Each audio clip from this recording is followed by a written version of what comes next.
প্রিয় বন্ধুরা, এনআইওএস নিউজের ফেসবুক পেজ এবং ইউটিউব চ্যানেলে আপনাদের স্বাগত জানাই। EV charging station purchase. আজ যে ব্যবসার কথা বলবো তা আপনার জীবনে বদলে দেবে। আগামী দিনে এর চাহিদা প্রচুর পরিমাণে বাড়বে, তাই এখন শুরু করে নিন প্রস্তুতি নিতে। মাত্র ৩,০০০ টাকা খরচ করলেই হয়ে যাবেন মালামাল, এর সাথে পাবেন সরকারি সাহায্য। আর তাই দেরি না করে আজকের প্রতিবেদনটি শেষ পর্যন্ত দেখে নিন এবং নিজের জীবনকে সুন্দরভাবে গড়ে তুলুন।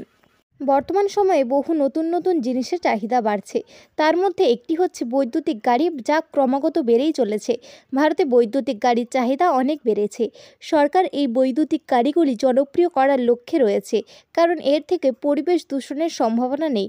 কিন্তু শুধুমাত্র বৈদ্যুতিক গাড়ি বিক্রি করলেই তো হবে না, রাস্তাঘাটে তার চার্জ শেষ হয়ে গেলে সেটা চলার ব্যবস্থাও থাকতে হবে। তার জন্য কয়েকটি প্রয়োজনীয় পরিকাঠামোর দরকার।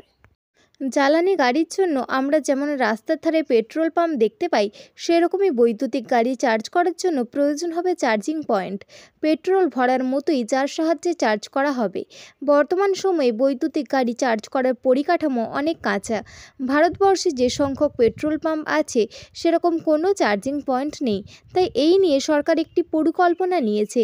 এবার ইভি চার্জিং পয়েন্ট তৈরি করার জন্য সরকারের তরফে ভর্তুকি দেওয়া হচ্ছে। যে কোনো ব্যক্তি এই সুবিধা নিতে পারেন। আপনিও নিজের জীবন গড়ে তুলতে পারেন বৈদ্যুতিক গাড়ি চার্জ করার স্টেশন তৈরি করে। চার্জ স্টেশন বানিয়ে আয়ের সুযোগ করে দিচ্ছে সরকার। দিল্লি সরকারের তরফে ইভি চার্জিং পয়েন্ট বানানোর জন্য ভর্তুকি প্রদান করা হচ্ছে। এবার আপনিও এই চার্জিং পয়েন্ট স্থাপন করে বৈদ্যুতিক যানবাহন চার্জ করার পরিষেবা প্রদান করতে পারেন। খুব স্বল্প খরচে এটি শুরু করা যায়। আপনি চাইলে ইভি চার্জ করার পরিবর্তে একটি ফ্রি চার্জ করতে পারেন। দিল্লি সরকারের তরফে এই চার্জিং পয়েন্ট স্থাপন করার জন্য ৬,০০০ টাকা করে ভর্তুকি দেওয়া হচ্ছে। বিশেষজ্ঞদের মতে জানা যাচ্ছে, একটি ইভি চার্জিং পয়েন্ট তৈরি করার জন্য প্রায় ৯,০০০ টাকা খরচ হয়ে থাকে। তার মধ্যে ৬,০০০ টাকা সরকারের কাছ থেকে পাচ্ছে, বাকি ৩,০০০ টাকা আপনাকে দিতে হবে। এবার স্বাভাবিকভাবে আপনার মনে প্রশ্ন আসবে যে ভর্তুকি কিভাবে পাওয়া যাবে। এই সুবিধা নেওয়ার জন্য আপনাকে অবশ্যই আবেদন করতে হবে। অফলাইন এবং অনলাইন উভয়ভাবে আবেদন করতে পারবেন।